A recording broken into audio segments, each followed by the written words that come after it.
നമ്മൾ അറിയാം സ്റ്റോക്ക് മാർക്കറ്റിലുള്ള investment it is a risky investment എന്ന് പറയും. അതായത് മാർക്കറ്റ്സ് അപ്സ് ആൻഡ് ഡൗൺസ് പോകും. ഇപ്പൊ നോർമലി നമ്മളൊരു ബാങ്കിൽ ഫിക്സഡ് ഡെപ്പോസിറ്റ് ഇടുന്നു, നമുക്കൊരു ഫിക്സഡ് ആയിട്ടുള്ള ഒരു റേറ്റ് ഓഫ് റിട്ടേൺ നമുക്ക് കിട്ടുന്നു. അങ്ങനെ ഒരു സംഭവം സ്റ്റോക്ക് മാർക്കറ്റിലുള്ളത് ഡെപ്റ്റ് ഫണ്ടുകളിൽ മാത്രമാണ്. എന്നാൽ മിക്ക ഇക്വിറ്റി മാർക്കറ്റുകളും ഇക്വിറ്റി സെഗ്മെന്റിലുള്ള ഫണ്ടുകളിലാണെങ്കിലും മാർക്കറ്റിൽ ഉണ്ടാകുന്ന വോളറ്റിലിറ്റി ഉണ്ടായിരിക്കും. അതായത് മാർക്കറ്റ് മുകളിലോട്ട് പോകുമ്പോൾ നമ്മൾ ഇൻവെസ്റ്റ് ചെയ്ത എമൗണ്ട് കൂടുകയും മാർക്കറ്റ് താഴോട്ട് വരുന്ന സമയത്ത് നമ്മൾ ഇൻവെസ്റ്റ് ചെയ്ത എമൗണ്ട് ഗ്രാജുവൽ ആയിട്ട് നമുക്ക് ലാഭം ഉണ്ടെങ്കിൽ ലാഭം കുറയും, ഇല്ലെങ്കിൽ ചിലപ്പോൾ നമ്മൾ ഇട്ടിട്ടുള്ള ക്യാപിറ്റലിലും നമുക്ക് വ്യത്യാസങ്ങൾ വരാൻ സാധിക്കും. അപ്പോൾ സ്റ്റോക്ക് മാർക്കറ്റിൽ ഇൻവെസ്റ്റ് ചെയ്യുമ്പോൾ ഏറ്റവും പ്രധാനപ്പെട്ട ഒരു കാര്യമാണ് ഗോൾ ബേസ്ഡ് ഇൻവെസ്റ്റിംഗ് എന്ന് പറയുന്നത്. നമ്മൾ ഒരു ഗോളിന് വേണ്ടിയിട്ടായിരിക്കണം നമ്മൾ എപ്പോഴും ഇൻവെസ്റ്റ് ചെയ്യേണ്ടത്. ഒരു ഉദാഹരണം എടുത്ത് പറഞ്ഞാൽ ഇപ്പം നമ്മൾ പറയാം എനിക്കൊരു 10 years കഴിഞ്ഞാൽ എനിക്കൊരു വീട് വെക്കണം എന്നുള്ളത് നമ്മളൊരു ഗോളാണ്. അല്ലെങ്കിൽ 15 years കഴിഞ്ഞു കഴിഞ്ഞാൽ എൻ്റെ മകൻ്റെ ഒരു യൂണിവേഴ്സിറ്റി സ്റ്റഡീസ് വരുന്നുണ്ട്, അതായത് അവരുടെ പഠിത്തത്തിന് വേണ്ടിയിട്ട് എനിക്കൊരു എമൗണ്ട് മാറ്റി വെക്കണം. ഇങ്ങനെ നമ്മൾ ആഗ്രഹിക്കുന്നു. അല്ലെങ്കിൽ ഈ ആഗ്രഹങ്ങൾക്ക് വേണ്ടിയിട്ട് നമ്മൾ മ്യൂച്വൽ ഫണ്ടുകളിൽ ഒരു പോർട്ട്ഫോളിയോ സെറ്റ് ചെയ്ത് നമ്മൾ അതിനെ ഇൻവെസ്റ്റ്മെൻറ്റ് ചെയ്യുന്നു. നമ്മുടെ റിട്ടയർമെന്റ് പ്ലാനിങ് ഒരു അനദർ എക്സാമ്പിൾ ആണ്. നമ്മൾ 55-60 വയസ്സ് കഴിഞ്ഞ് നമുക്ക് ജോലി ഇല്ലാത്ത സമയത്ത് നമുക്കൊരു ഇൻകം വേണമെങ്കിൽ നമുക്ക് ആരോഗ്യമുള്ള സമയത്ത് നമ്മൾ സമ്പാദിക്കുന്ന എമൗണ്ട് നമ്മൾ ഇൻവെസ്റ്റ് ചെയ്ത് ഒരു കോർപ്പസ് ജനറേറ്റ് ചെയ്ത് നമ്മുടെ 60-ലോ 55 yearsലോ എന്നാണോ നമ്മൾ റിട്ടയർമെന്റ് എടുക്കുന്നത് ആ സമയത്ത് നമുക്ക് ആ ഒരു കോർപ്പസിന് ഒരു പർട്ടിക്കുലർ എമൗണ്ട് എല്ലാ മാസവും നമ്മുടെ ബാങ്ക് അക്കൗണ്ടിലോട്ട് വരികയും നമ്മുടെ ചെലവ് നടന്നു പോവുകയും വേണം. സോ ഇങ്ങനെയുള്ള ഓരോ ആളുകൾക്കും ഒരു ഗോൾ ബേസ്ഡ് ഇൻവെസ്റ്റിംഗ് ചെയ്യാൻ സാധിക്കും. അതിന് പ്രോപ്പർ ആയിട്ടുള്ള കൃത്യമായ പ്ലാനിങ് നടത്തിയിട്ട് ഇൻവെസ്റ്റ് ചെയ്ത് കഴിഞ്ഞാൽ വളരെ മികച്ച റിട്ടേൺ നമുക്ക് എടുക്കാനായിട്ട് സാധിക്കും. പക്ഷെ ഇങ്ങനെ ഇൻവെസ്റ്റ് ചെയ്യുന്ന സമയത്ത് ചില ആളുകളുടെ ഗോളുകൾ ഒരുപക്ഷെ ഒരു ഷോർട്ട് ടേം ഗോൾ ആയിരിക്കാം. ഞാൻ ഷോർട്ട് ടേം ഗോൾ എന്നുള്ളതുകൊണ്ട് ഇവിടെ ഉദ്ദേശിക്കുന്നത് ഒരു 1 yearൽ ഉദ്ദേശിക്കുന്ന ഗോളുകളല്ല. അങ്ങനെ ആകുമ്പോൾ നമ്മൾ ഒരിക്കലും ഇക്വിറ്റി ഇൻവെസ്റ്റിംഗ് ചെയ്യില്ല. മോസ്റ്റ്ലി ഡെപ്റ്റ് ഇൻസ്ട്രുമെന്റ് അല്ലെങ്കിൽ ഈവൻ ഹൈബ്രിഡ് ഇൻസ്ട്രുമെന്റിലോട്ടായിരിക്കും പോകുന്നത്. ഞാൻ പറയുന്നത് ഒരു ഷോർട്ട് ടേം ഇൻവെസ്റ്റിംഗ് എന്നുള്ള ആസ്പെക്റ്റിൽ പറയുന്നത് ഒരു 3 yearsൽ ഇൻവെസ്റ്റ് ചെയ്ത് അല്ലെങ്കിൽ ആ ഒരു എമൗണ്ട് എടുക്കണം, 3 years വരെ ഞാൻ ഇൻവെസ്റ്റ് ചെയ്യുന്നുള്ളൂ എന്ന് ആഗ്രഹിക്കുന്ന ആളുകളുണ്ടാകും. ഒരുപക്ഷെ ഞാനൊരു 10 years വരെ ഇൻവെസ്റ്റ് ചെയ്യണമെന്ന് ആഗ്രഹിക്കുന്ന ആളുകളുണ്ടാവും, അല്ലെങ്കിൽ അതിൽ കൂടുതൽ സമയം ആലോചിക്കുന്ന ആളുകളും കാണും. സോ ഇതിൽ നമുക്ക് ഇപ്പൊ 3 years ഇൻവെസ്റ്റ് ചെയ്യുന്ന ഒരാൾ എടുക്കുന്ന റിസ്ക് അല്ല 10 years ഇൻവെസ്റ്റ് ചെയ്യുന്ന ഒരാൾ എടുക്കേണ്ട റിസ്ക്. 3 years ഉള്ള ആളുകൾക്ക് കൂടുതൽ റിസ്ക് എടുക്കാൻ പറ്റില്ല. കാരണം അവർ ഇൻവെസ്റ്റ് ചെയ്യുന്ന എമൗണ്ട് അവർക്ക് അവരുടെ ക്യാപിറ്റൽ നിർബന്ധമായിട്ടും അവർക്ക് പ്രൊട്ടക്റ്റ് ചെയ്യണം. അതിൻ്റെ കൂടെ ഒരു പെർസെൻറ്റേജ് റിട്ടേൺ കിട്ടിയാൽ ദേ ആർ ഹാപ്പി. അതാണ് ഈ 3 years 2 years ടൈം പീരീഡിൽ വരുമ്പോൾ. എന്നാൽ ഒരു 10 years വരുന്ന ഒരാളെ സംബന്ധിച്ചിടത്തോളം ആൾക്ക് ഗോൾ വരുന്നത് അല്ലെങ്കിൽ ആവശ്യം വരുന്നത് 10 വർഷം കഴിഞ്ഞിട്ടാണെങ്കിൽ ഫസ്റ്റത്തെ ഒരു 2 വർഷം ലാഭം കിട്ടി, പിന്നെ വരുന്ന 1 വർഷം മാർക്കറ്റിൽ ഒരു കറക്ഷൻ വന്നു, നഷ്ടത്തിലോട്ടാണെങ്കിലും ഹീസ് ഓക്കെ. കാരണം ഇനിയും ഒരു 7 years കൂടെ അയാൾക്ക് വെയിറ്റ് ചെയ്യാനുണ്ടെങ്കിൽ ഈ മാർക്കറ്റ് റിക്കവറായി വരിക തന്നെ ചെയ്യും. അപ്പോൾ നമ്മുടെ ഓരോരുത്തർക്കുള്ള റിസ്ക് ടേക്കിംഗ് എബിലിറ്റി, റിസ്ക് എടുക്കാനുള്ള കഴിവ് ഓരോരുത്തർക്കും വ്യത്യാസമാണ്. ആ വ്യത്യാസത്തിനനുസരിച്ച് വേണം നമ്മൾ നമ്മുടെ മ്യൂച്വൽ ഫണ്ടിൻ്റെ പോർട്ട്ഫോളിയോ സെറ്റ് ചെയ്യാൻ. അല്ലാതെ നമ്മൾ എന്തെങ്കിലും പറഞ്ഞത് കേട്ട് കുറേ മ്യൂച്വൽ ഫണ്ടുകൾ വാങ്ങി അവസാനം നമ്മളെ മ്യൂച്വൽ ഫണ്ട് പോർട്ട്ഫോളിയോയിൽ 8, 10, 12 ഫണ്ടുകളാക്കി നിലനിർത്തുന്നതിലല്ല കാര്യം. നമ്മൾ സെലക്ട് ചെയ്യുന്ന ഫണ്ടുകൾ മികച്ചതായിരിക്കണം, നമ്മുടെ ആവശ്യങ്ങൾക്ക് ഉതകുന്നതായിരിക്കണം, അത് ഏറ്റവും മികച്ച റിട്ടേൺ കൊടുക്കുന്നതായിരിക്കണം. അങ്ങനെയുള്ള പ്രോപ്പർ പ്ലാനിങ് നടത്തിക്കൊണ്ട് ചെയ്തു കഴിഞ്ഞാൽ it is a best investment to beat the inflation എന്ന് പറയാൻ പറ്റും. ഓക്കെ, സോ ഇനി ഇങ്ങനെയുള്ള റിസ്ക് അഡ്ജസ്റ്റഡ് റിട്ടേൺ, അതായത് നമുക്ക് എത്ര റിസ്ക് എടുത്തുകൊണ്ട് നമുക്ക് എത്ര റിട്ടേൺസ് നേടാൻ പറ്റും എന്ന് പറയുന്നത് നമ്മുടെ ആ ഡ്യൂറേഷനെ ഡിപ്പെൻഡ് ചെയ്യും. കൂടുതൽ ഡ്യൂറേഷൻ ഉണ്ടെങ്കിൽ നമുക്ക് കൂടുതൽ റിസ്ക് എടുക്കാനായിട്ട് സാധിക്കും. മ്യൂച്വൽ ഫണ്ട് ഇൻവെസ്റ്റ്മെന്റ് ചെയ്യുന്ന അസറ്റ് മാനേജ്മെന്റ് കമ്പനിയിലിരിക്കുന്ന ഫണ്ട് മാനേജേഴ്സിന്റെ സ്കില്ലാണ് അവർ നമുക്ക് ആ ഫണ്ടിൽ എത്ര റിട്ടേൺ ഉണ്ടാക്കി തരുന്നു എന്നുള്ളത്. പക്ഷേ ഇൻവെസ്റ്റേഴ്സ് ആയിട്ടുള്ള എന്നെയും നിങ്ങളെയും പോലുള്ള ആളുകൾ ഇവർ ഇൻവെസ്റ്റ് ചെയ്യുന്ന ഇൻവെസ്റ്റ്മെന്റ് സ്റ്റൈല് നമ്മൾ അറിഞ്ഞിരിക്കണം. നമുക്ക് ഓരോ സമയങ്ങളിലും അല്ലെങ്കിൽ ഇവരുടെ അസറ്റ് മാനേജ്മെന്റ് കമ്പനിയുടെ വെബ്സൈറ്റ് വഴിയോ നമ്മൾ ഉപയോഗിക്കുന്ന സ്റ്റോക്ക് ബ്രോക്കേഴ്സ് വഴിയോ പോയി നോക്കിക്കഴിഞ്ഞാൽ നമുക്കിവിടെ പോർട്ട്ഫോളിയോയിലുള്ള എല്ലാ സ്റ്റോക്സുകളും കാണാൻ പറ്റും. പക്ഷേ എന്ത് ബേസിലാണ് അല്ലെങ്കിൽ എന്ത് ഇൻവെസ്റ്റ്മെന്റ് സ്ട്രാറ്റജി അല്ലെങ്കിൽ എന്ത് സ്റ്റൈലാണ് ഇവർ ഫോളോ ചെയ്യുന്നതെന്ന് അറിയാൻ വേണ്ടി മാർക്കറ്റിലെ ഏറ്റവും ഫണ്ടമെന്റൽ ആയിട്ടുള്ള ഒരു സാധനമാണ് മാർക്കറ്റ് സ്റ്റൈൽ മാപ്പ് എന്ന് പറയും. മാർക്കറ്റ് സ്റ്റൈൽ മാപ്പ് എന്ന് പറഞ്ഞാൽ ആ ഫണ്ട് മാനേജർ ഇൻവെസ്റ്റ് ചെയ്യുന്നത് ഏത് ടൈപ്പിലാണ്, ഗ്രോത്ത് ഓറിയന്റഡ് ആണോ, ബ്ലെൻഡഡ് ആണോ, വാല്യൂ ആണോ, ഇങ്ങനെ 3 കാറ്റഗറി ഉണ്ട്. ഗ്രോത്ത് ഓറിയന്റഡ് എന്ന് പറഞ്ഞു കഴിഞ്ഞാൽ ഇപ്പോൾ വളരെ കൂടുതൽ മൊമെന്റം കാണിക്കുന്ന അല്ലെങ്കിൽ മുകളിലോട്ട് പോയിക്കൊണ്ടിരിക്കുന്ന സ്റ്റോക്കുകളെ ക്യാച്ച് ചെയ്ത് ആ മൊമെന്റത്തോടൊപ്പം മുന്നോട്ട് പോകുന്നതായിരിക്കും. എന്നാൽ അങ്ങനെയുള്ള സ്റ്റോക്സുകളുടെ പോർട്ട്ഫോളിയോ നോക്കിക്കഴിഞ്ഞാൽ വളരെ കോൺസെൻട്രേറ്റഡ് ആയിരിക്കും. അങ്ങനെ പറഞ്ഞാൽ ആ മ്യൂച്വൽ ഫണ്ട് കമ്പനി ഇൻവെസ്റ്റ് ചെയ്യുന്ന സ്റ്റോക്കുകളുടെ എണ്ണം കുറവായിരിക്കും, കുറച്ച് സ്റ്റോക്കുകളേ ഉണ്ടാവുള്ളൂ. ആ സ്റ്റോക്കുകളിൽ നാളെ എന്തെങ്കിലും ന്യൂസോ കാര്യങ്ങളോ വന്നു കഴിഞ്ഞാൽ ആ സ്റ്റോക്ക് അങ്ങോട്ട് ഇടിയുമ്പോൾ മ്യൂച്വൽ ഫണ്ട് കംപ്ലീറ്റ് ആയിട്ട് താഴോട്ട് പോകും.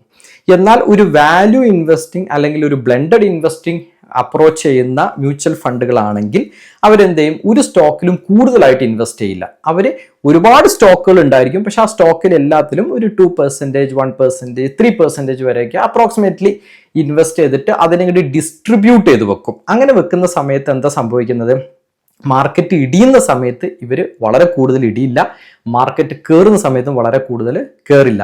അപ്പം നമുക്ക് അവിടെ റിസ്ക് അങ്ങനത്തെ ഫണ്ടുകളിൽ കുറവാണ് വാല്യൂ ആൻഡ് ബ്ലെൻഡഡ് അപ്രോച്ചിൽ ചെയ്യുന്നത്.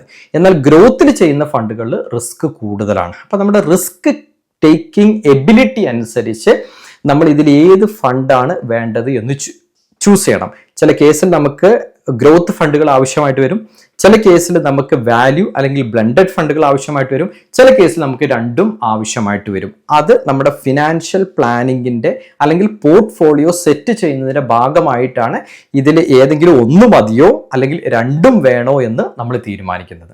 നമുക്ക് 2 എക്സാമ്പിൾസ് എടുത്തിട്ട് ഈ കാര്യങ്ങളൊന്ന് നോക്കാം. നമ്മുടെ ഫസ്റ്റ് എക്സാമ്പിൾ എന്ന് പറയുന്നത് ഇൻവെസ്കോ ഇന്ത്യ മിഡ് ക്യാപ്പ് ഫണ്ടാണ് ഇവിടെ എടുത്തിരിക്കുന്നത്. സോ നമ്മൾ പറഞ്ഞതുപോലെ എല്ലാ ഫണ്ടിന്റെയും 3 കാറ്റഗറൈസേഷൻ, അതായത് ലാർജ് ക്യാപ്പ് സെഗ്മെന്റിലാണോ വരുന്നത്, മിഡ് ക്യാപ്പ് സെഗ്മെന്റിലാണോ വരുന്നത്, ഇനി സ്മാൾ ക്യാപ്പ് സെഗ്മെന്റിലാണോ വരുന്നത് എന്നുള്ള ഇൻഫർമേഷൻ നമുക്ക് അതിന് കിട്ടും. ഓഫ് കോഴ്സ് നമുക്കറിയാം, ഒരു ഫണ്ട് മിഡ് ക്യാപ്പ് ഫണ്ട് ആണെങ്കിൽ അതിന്റെ കോൺസെൻട്രേഷൻ ഏറ്റവും അധികമുള്ളത് മിഡ് ക്യാപ്പ് സെഗ്മെന്റിലായിരിക്കും. എന്നാൽ 100% മിഡ് ക്യാപ്പ് സെഗ്മെന്റിലല്ല. ചിലപ്പോൾ ആ ഫണ്ടിന്റെ ഫണ്ട് മാനേജറെ റിക്വയർമെന്റ് അനുസരിച്ചിട്ട് അല്ലെങ്കിൽ അതിന്റെ റൂൾസ് ആൻഡ് റെഗുലേഷൻസ് ഫോളോ ചെയ്തുകൊണ്ട് ഒരു പോർഷൻസ് ലാർജ് ക്യാപ്പിലും ഒരുപക്ഷെ ഒരു പോർഷൻസ് സ്മാൾ ക്യാപ്പിലും ഉണ്ടായിരിക്കാം. അതിന്റെ പ്രൊപ്പോർഷൻസ് ഒരു പരിധി വരെ ഫണ്ട് മാനേജേഴ്സിന് ഫ്ലെക്സിബിൾ ആണ്. 100% ഫ്ലെക്സിബിലിറ്റി ഇല്ല. ലൈക്ക് ഫ്ലെക്സി ക്യാപ്പ് പോലുള്ള ഫ്ലെക്സിബിലിറ്റി ഇല്ല, ബട്ട് ഒരു സർട്ടൻ പെർസെൻറ്റേജ് ഈസ് അലൗഡ്. ഇനി അത് ബേസ് ചെയ്തിട്ട് നമുക്കറിയാം ഏത് കാറ്റഗറിയിൽ വരും. അതേപോലെ നമുക്കറിയാവുന്ന വേറൊരു സംഭവമാണ്, ഇത് ഏത് ഇൻവെസ്റ്റ്മെന്റ് അപ്രോച്ചിങ് സ്റ്റൈലാണ് ഈ മ്യൂച്വൽ ഫണ്ടുകൾ സ്വീകരിക്കുന്നത് എന്നുള്ളത്. ഇപ്പൊ വാല്യൂ ബേസ്ഡ് അപ്രോച്ചിങ് ഉണ്ട്, മിഡിൽ കാണുന്നത് ബ്ലെൻഡഡ് ബേസ്ഡ് അപ്രോച്ചിങ് ഉണ്ട്, പിന്നെ കാണുന്നത് ഗ്രോത്ത് ബേസ്ഡ് അപ്രോച്ചിങ് ഉണ്ട്. അത് എന്താണ് ആക്ച്വലി അവിടെ വർക്ക് ആകുന്നത് എന്നുള്ളത് പറയാം. അതായത് ഇപ്പൊ ഈ ഫണ്ട് എടുത്ത് നോക്കിക്കഴിഞ്ഞാൽ Invesco India mid cap fund, ഒരിക്കൽ കൂടി ഞാൻ ഓർമ്മിപ്പിക്കുന്നു, ഈ ഫണ്ട് ബൈ ചെയ്യുവാനോ SIP പോസ്റ്റ് ചെയ്യുവാനോ റിഡീം ചെയ്യുവാനോ ഒന്നിനുമുള്ള ഒരു റെക്കമെൻഡേഷൻ അല്ല. ഓരോ ഫണ്ടും ഈ വീഡിയോയിൽ പറയുന്നത് ഇതിന്റെ concept how it is working എന്നുള്ളത് നമ്മൾ അറിഞ്ഞിരിക്കണം. അതിന് വേണ്ടിയിട്ട് നമുക്ക് നമ്മുടെ ഇൻവെസ്റ്റ്മെന്റിൽ ഒരുപാട് രീതികളിലുള്ള മാറ്റങ്ങൾ നമുക്ക് കൊണ്ടുവരാനായിട്ട് പറ്റും. അതിനാണ് ഇത് പറയുന്നത്. സോ നമുക്ക് നോക്കാം. ഇപ്പൊ ഇൻവെസ്കോ ഇന്ത്യ മിഡ് ക്യാപ്പ് ഫണ്ടില് നമുക്കറിയാം ഈ ബ്ലൂ കളർ ലൈൻ ആണ് ഇൻവെസ്കോ ഇന്ത്യ മിഡ് ക്യാപ്പ് ഫണ്ടിലുള്ളത്, ഈ ബ്ലൂ കളർ ലൈൻ. അപ്പൊ ഈ ബ്ലൂ കളർ ലൈനിന്റെ സെൻട്രോയിഡ് പോയിന്റ്, അതായത് ഈ സർക്കിളിന്റെ സെന്റർ പോയിന്റ് ആണ് ഇപ്പൊ ഞാൻ ഈ മൗസ് കഴ്സർ പോയിന്റ് വെച്ചിരിക്കുന്ന ഈ ബ്ലൂ കളർ. അപ്പൊ ഈ പോയിന്റിൽ മാത്രം ശ്രദ്ധിക്കുക. ഈ പോയിന്റ് ശ്രദ്ധിക്കുന്നതോട് കൂടി നമുക്ക് അറിയാൻ പറ്റും ഈ സർക്കിള് ലാർജ് മിഡിന്റെ ഭാഗത്താണ് കുറച്ച് ടിൽറ്റ് ചെയ്ത് കിടക്കുന്നത്, അല്ലെങ്കിൽ ആ ഭാഗത്തോട്ടാണ് കൂടുതൽ കിടക്കുന്നത്, സ്മാൾ ക്യാപ്പിന്റെ ഭാഗത്തോട്ട് കുറവാണ്. അതായത് ഈ ഫണ്ട് കൂടുതൽ ഇൻവെസ്റ്റ് ചെയ്യുന്നത് നോക്കിക്കഴിഞ്ഞാൽ കാണാൻ പറ്റും ബ്ലൂ കളർ, അതായത് ലാർജ് ക്യാപ്പിലും മിഡ് ക്യാപ്പിലുമാണ് അതിന്റെ കൂടുതൽ അലോക്കേഷൻ ഉള്ളത്. പക്ഷെ ഡെഫിനറ്റ്ലി മിഡ് ക്യാപ്പിന്റെ ഭാഗത്താണ് ആ സർക്കിളിന്റെ മെജോറിറ്റി ഓഫ് ദ പോയിന്റ് നിൽക്കുന്നത്. ആ സർക്കിളിന്റെ സെൻട്രോയിഡ് പോയിന്റ്, സിമ്പിൾ ആയിട്ട് പറഞ്ഞാൽ സെന്റർ പോയിന്റ് എന്ന് പറയുന്നത് ഒരു മിഡ് ലാർജ്, അതായത് മോർ കോൺസെൻട്രേറ്റ്. ഇപ്പൊ മേലോട്ട് പോകുമ്പോൾ ഈ ഭാഗം, ഈ ഒരു ലൈൻ എന്ന് പറയുന്നത് ലാർജ് ക്യാപ്പ് ആണ്, താഴോട്ട് വരുമ്പോൾ മിഡ് ക്യാപ്പ് ആണ്. അപ്പൊ ഈ സർക്കിളിന്റെ ഈ മിഡ് ക്യാപ്പ് ലൈനിന്റെ അടുത്താണ് നിൽക്കുന്നത്, വിച്ച് മീൻസ് ഈ ഫണ്ട് കൂടുതലായിട്ട് മിഡ് ക്യാപ്പിൽ ചെയ്യുന്നു. ഇതാണ് വൈ ആക്സിസിന്റെ കാര്യം കിടക്കുന്നത്. ഇനി നമ്മൾ എക്സ് ആക്സിസ് നോക്കിക്കഴിഞ്ഞാൽ ഞാൻ പറഞ്ഞു വാല്യൂ ബേസ്ഡ് ഉണ്ട്, ബ്ലെൻഡഡ് ബേസ്ഡ് ഉണ്ട്, ഗ്രോത്ത് ബേസ്ഡ് ഉണ്ട്. പ്രിഫറബിളി ഏറ്റവും നല്ലത് ഒരു ബ്ലെൻഡഡ് ബേസ്ഡ് അപ്രോച്ച് ആണ്. പക്ഷെ ഫണ്ട് മാനേജേഴ്സ് അവരുടെ ടേസ്റ്റ്, അവരുടെ സ്കില്ല് അനുസരിച്ച് ഇതിന് ഇൻവെസ്റ്റ്മെന്റ് സ്റ്റൈലുകളിൽ മാറ്റം വരുത്തും. ആ സമയത്ത് നമുക്ക് ഏതാണ് സ്യൂട്ട് ആകുന്നതെന്ന് നമ്മൾ മനസ്സിലാക്കണം.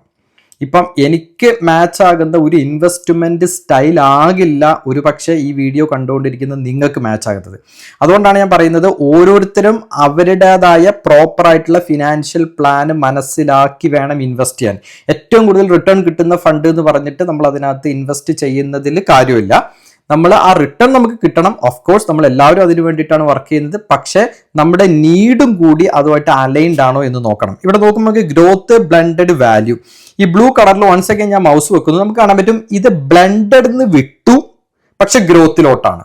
ഇങ്ങനെ ഗ്രോത്തിലോട്ടാണ് എന്ന് പറഞ്ഞു കഴിഞ്ഞാൽ ഈ മ്യൂച്വൽ ഫണ്ട് കൂടുതൽ ഇൻവെസ്റ്റ്മെന്റ് നടത്തുന്നത് ഗ്രോത്ത് ഓറിയന്റഡ് ഫണ്ടുകളിലാണ്.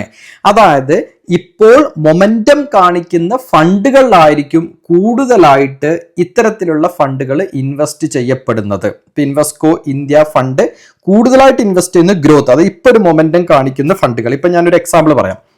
ഞാനിതിന്റെ പോർട്ട്ഫോളിയോ നോക്കിയിട്ടില്ല, ഞാനിതിന്റെ ഒരു എക്സാമ്പിൾ. ഇപ്പൊ ഇൻവെസ്റ്റ്കോ ഇന്ത്യ മിഡ് ക്യാപ്പ് ഫണ്ടില് ഇപ്പൊ നമ്മളതിന്റെ പോർട്ട്ഫോളിയോ ഡൈവേഴ്സിഫിക്കേഷൻ എടുത്തു നോക്കിയാൽ നമുക്ക് കാണാൻ പറ്റും ഏതെങ്കിലും ഒക്കെ ഫണ്ടിൽ അതിന്റെ അലോക്കേഷൻ അത് കൂടുതലായിട്ട് ആ സ്റ്റോക്കിൽ കൂടുതൽ ഇൻവെസ്റ്റ് ചെയ്യും.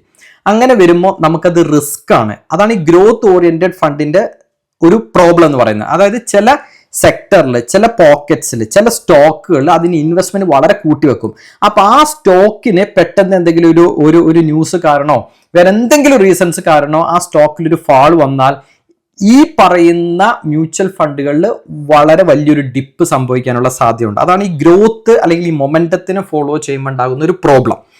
ഓക്കെ, ആ ഒരു വോളറ്റിലിറ്റി അല്ലെങ്കിൽ ആ ഒരു ഡിപ്പ് ഓക്കെ അക്സെപ്റ്റ് ചെയ്യാൻ പറ്റുന്നവരാണെങ്കിൽ ഇൻവെസ്റ്റ്മെന്റ് ചെയ്യാം, അല്ലാത്തവരാണെങ്കിൽ അങ്ങനത്തെ റിസ്കിൽ നിന്ന് മാറി നിൽക്കുന്നതാണ് ഏറ്റവും ബെസ്റ്റ്. അപ്പോൾ ഇൻവെസ്റ്റ്കോ ഇന്ത്യ നമുക്ക് മനസ്സിലായി, സ്റ്റോക്ക് സ്റ്റൈൽ മാപ്പിലൂടെ ഇതൊരു ഗ്രോത്ത് ഓറിയന്റഡ് ഫണ്ടാണ്. അത് നല്ല വോളറ്റിലിറ്റി കാണിക്കും. കാരണം വളരെ കോൺസെൻട്രേറ്റഡ് ആയിട്ടുള്ള വളരെ സ്റ്റോക്കുകൾ പിക്ക് ചെയ്യുന്നു. പക്ഷെ ആ സ്റ്റോക്കിൽ തന്നെ ചില സ്റ്റോക്കുകൾ നല്ല എക്സ്പോഷർ കൊടുക്കുന്നു. മേ ബി ഒരു 6%, 7% ഒക്കെ ഒരു സ്റ്റോക്ക് തന്നെ ഇൻവെസ്റ്റ്മെന്റ് കൊണ്ടുപോയി വെക്കും. അങ്ങനെ വെക്കുമ്പോൾ ആ സ്റ്റോക്കിൽ നിന്നുള്ള ലാഭം നല്ല ബൂമാണ്. ആ സ്റ്റോക്ക് ഒരു ഡേ എങ്കിൽ നമുക്ക് നല്ല റിട്ടേൺ കിട്ടും. എന്നാൽ അന്ന് എന്തെങ്കിലും ന്യൂസ് കാരണോ വേറെ എന്തെങ്കിലും ഇഷ്യൂസ് കാരണം ആ സ്റ്റോക്കിൽ എന്തെങ്കിലും പറ്റിക്കഴിഞ്ഞാൽ പെട്ടെന്ന് ഈ മ്യൂച്വൽ ഫണ്ടിനെയും അത് എഫക്ട് ചെയ്യും. നമുക്കറിയാം മ്യൂച്വൽ ഫണ്ട് എന്ന് പറഞ്ഞാൽ അതിൻ്റെ ഒരു ബാസ്ക്കറ്റാണ്. ഇനി നമുക്ക് ഇതേ കേസ് തന്നെ നമുക്ക് മിറായ അസറ്റിൽ ഒന്ന് പോയി നോക്കാം.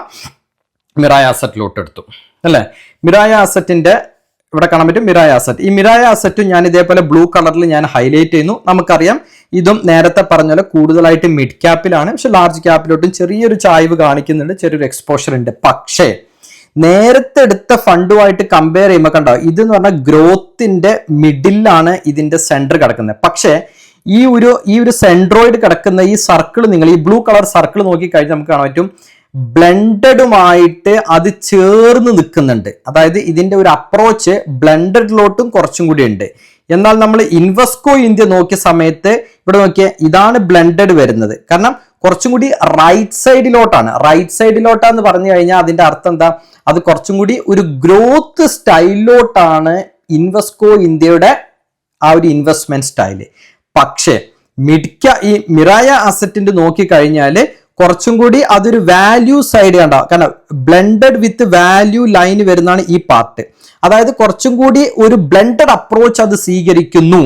കാരണം ബ്ലെൻഡഡും വാല്യൂവും കൂടി ഷെയർ ചെയ്യുന്ന ബോർഡറിൽ ഈ ബ്ലൂ ലൈൻ ടച്ച് ചെയ്യുന്നുണ്ട്. വിച്ച് മീൻസ് മിറായ അസറ്റ് ഫണ്ട് ഒരു ബ്ലെൻഡഡ് പ്ലസ് ഗ്രോത്ത് അപ്രോച്ചാണ് എടുക്കുന്നത്. കാരണം ഈ ബ്ലൂ കളർ സർക്കിൾ മാത്രം നിങ്ങൾ നോക്കിക്കഴിഞ്ഞാൽ നിങ്ങൾക്ക് കാണാൻ പറ്റും ബ്ലെൻഡഡിലും ടച്ച് ചെയ്തിട്ടുണ്ട്, ഗ്രോത്തിലും ടച്ച് ചെയ്തിട്ടുണ്ട്. എന്നാൽ ഇൻവെസ്റ്റ്കോ നോക്കിക്കഴിഞ്ഞാൽ ബ്ലെൻഡറിലോട്ടുള്ള ടച്ചിങ് ബ്ലെൻഡറിന്റെ ഭാഗത്ത് ബ്ലെൻഡറിന്റെ ബോർഡറാണ് ഷെയർ ചെയ്യുന്നത്. പക്ഷേ മിറായ അസറ്റ് ഷെയർ ചെയ്യുന്നത് ബ്ലെൻഡഡും വാല്യൂവിന്റെ ബോർഡറാണ്. അപ്പൊ കുറച്ചുകൂടി വാല്യൂവിന്റെ അടുത്തോട്ട് പോയി. ഇൻവെസ്റ്റ്കോ നോക്കുമ്പോൾ കംപ്ലീറ്റ് ആയിട്ട് വാല്യൂവിന്റെ സൈഡിലോട്ട് പോയിട്ടേ ഇല്ല. കുറച്ച് ബ്ലെൻഡഡും പക്ഷെ കൂടുതൽ ഗ്രോത്തും. എന്നാൽ മിറായ അസറ്റ് നമ്മൾ നോക്കുന്ന സമയത്ത് ഗ്രോത്തും ഉണ്ട്, ബ്ലെൻഡഡ് ഉണ്ട്, വാല്യൂവിന്റെ അടുത്തോട്ട് ഒരു അല്പം ഒരു കോൺട്രിബ്യൂഷൻസും ഉണ്ട്. അപ്പൊ ഇങ്ങനെ വരുന്ന ഫണ്ടുകളിൽ, അതായത് ഗ്രോത്തിന് ഒരു പോർഷൻ ഉണ്ട്, ബ്ലെൻഡഡിന് ഒരു അപ്രോച്ച് കൊടുക്കുന്നുണ്ട്, ഇങ്ങനെ വരുന്ന ഫണ്ടുകൾ കമ്പാരിറ്റീവ്ലി റിസ്ക് കുറവായിരിക്കും. അതിന്റെ കാരണം it's follows growth and blended approach. ഈ ബ്ലെൻഡഡ് അപ്രോച്ച് ബ്ലെൻഡഡ് എന്ന് പറഞ്ഞാൽ ഗ്രോത്തിന് കുറച്ച് വാല്യൂം കൂടി വരുന്നു എന്നർത്ഥം. അങ്ങനെ വരുമ്പോൾ ഈ മ്യൂച്വൽ ഫണ്ട് അൾട്ടിമേറ്റ്ലി ഇൻവെസ്റ്റ് ചെയ്യുന്ന ഒരു സ്റ്റോക്സിലാണ്, പക്ഷെ ഓരോ സ്റ്റോക്കിലും ഉണ്ടാകുന്ന കോൺസെൻട്രേഷൻ കുറവായിരിക്കും. ഒരു സ്റ്റോക്സിലും കൊണ്ടുപോയി 8% 9% അവർ നിക്ഷേപിക്കില്ല. എന്നാൽ അതേസമയം 2 to 3% ഒക്കെ മാക്സിമം അവർ വെക്കാം. എന്നാൽ ഇൻവെസ്കോ നോക്കിക്കഴിഞ്ഞാൽ ഇൻവെസ്കോ കുറച്ചുകൂടി ഗ്രോത്ത് ആണ്, മൊമെന്റത്തിനെ ഫോളോ ചെയ്യുന്ന ഫണ്ടാണ്. സോ അങ്ങനെ വരുമ്പോൾ കൂടുതലായിട്ട് ഒരു സ്റ്റോക്കിനകത്തോട്ട് ഇൻവെസ്റ്റ്മെന്റ് വരും. സോ അതിൽ റിസ്ക് കൂടുതലാണ്. മിറായ അസറ്റ് നോക്കുന്ന സമയത്ത് കുറച്ചുകൂടി ഫ്ലാറ്റ് ആണ്, വാല്യൂ ഉണ്ട്, ഗ്രോത്ത് ഉണ്ട്, ബ്ലെൻഡഡ് ഉണ്ട്. അതായത് ഒരു സ്റ്റോക്കിൽ ഓവർ എക്സ്പോഷർ കൊടുക്കുന്നില്ല എന്നർത്ഥം. അങ്ങനെ വരുമ്പോൾ ഇതിൽ റിസ്ക് കുറവാണ്. അപ്പൊ നമ്മുടെ റിസ്ക് കാപ്പബിലിറ്റി അനുസരിച്ച് ഈ 2 എക്സാമ്പിളിൽ നമുക്ക് പറയാൻ പറ്റും മിറായ അസറ്റ് മിഡ് ക്യാപ്പിന് കമ്പാരിറ്റീവ്ലി റിസ്ക് കുറവാണ്. എന്നാൽ നമുക്ക് ഇൻവെസ്കോ ഫണ്ട് എടുത്തു കഴിഞ്ഞാൽ നമുക്ക് പറയാൻ പറ്റും ഇൻവെസ്കോ ഫണ്ട് കമ്പാരിറ്റീവ്ലി മിറായ അസറ്റിനെ അപേക്ഷിക്കുമ്പോൾ റിസ്ക് കൂടുതലാണ്.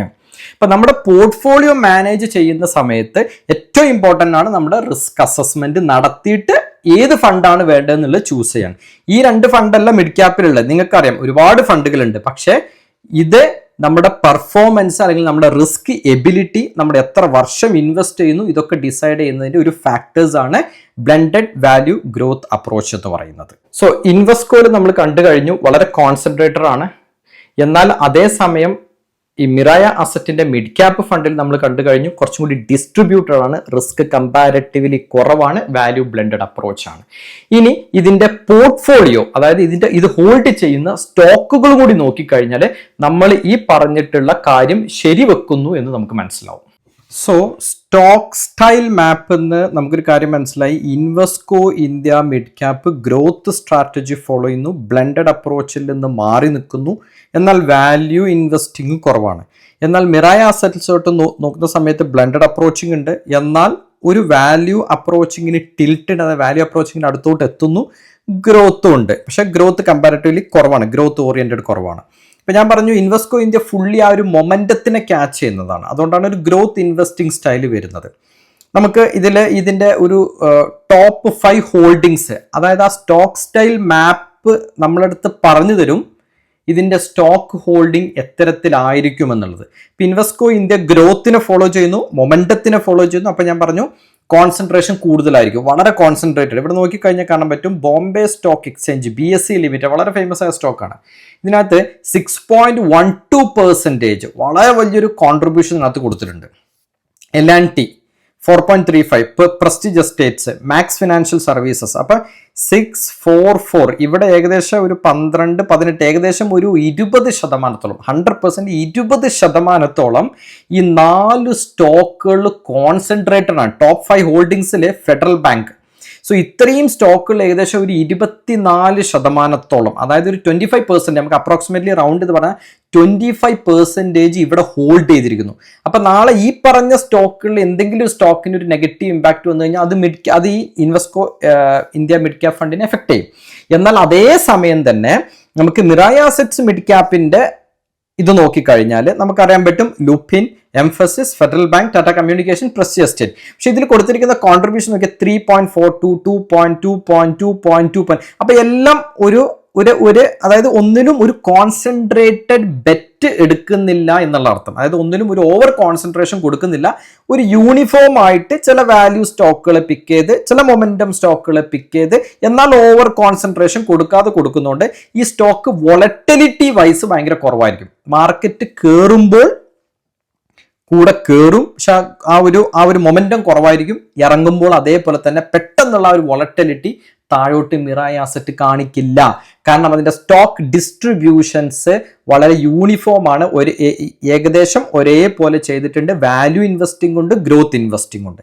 എന്നാൽ ഇൻവെസ്കോയിലോട്ട് വരുന്ന സമയത്ത് നമ്മൾ പറഞ്ഞു ഗ്രോത്ത് ഇൻവെസ്റ്റിംഗ് ആണ്. നമ്മൾ സ്റ്റോക്ക് സ്റ്റൈൽ മാപ്പിൽ കണ്ടു. ആ സ്റ്റോക്ക് സ്റ്റൈൽ മാപ്പിൽ കണ്ട കാര്യം ഇവിടെ നമുക്ക് പ്രൂവ് ചെയ്യാൻ പറ്റുന്നുണ്ടെന്നാണ് ഞാൻ പറഞ്ഞത്. അപ്പം നമ്മൾ ഒരു റീറ്റെയിൽ ഇൻവെസ്റ്റേഴ്സ് ആയിട്ടുള്ള നമ്മളെ പോലത്തെ ആളുകൾ ഒരിക്കലും പോയിട്ട് ഓരോ കമ്പനി ഓരോ മ്യൂച്വൽ ഫണ്ട് എടുത്ത് അതിൻ്റെ ഉള്ളിലെ സ്റ്റോക്കുകൾ അനലൈസ് ചെയ്യുന്നവർ വളരെ കുറവാകാനാണ് ചാൻസ്.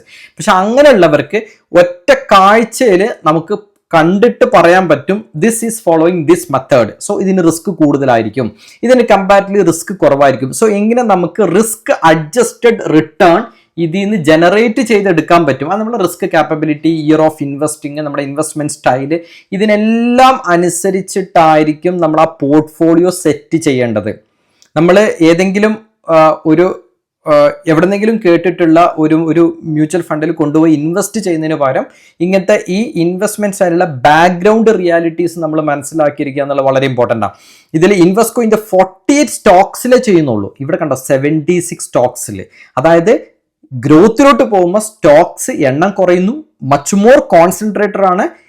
ബ്ലെൻഡഡ് അപ്രോച്ച് അല്ലെങ്കിൽ വാല്യൂ ഇൻവെസ്റ്റിംഗ് ആയിട്ടുള്ള മിറായ അസറ്റിലോട്ട് പോകുന്ന സമയത്ത് എന്ത് സംഭവിക്കുന്നു?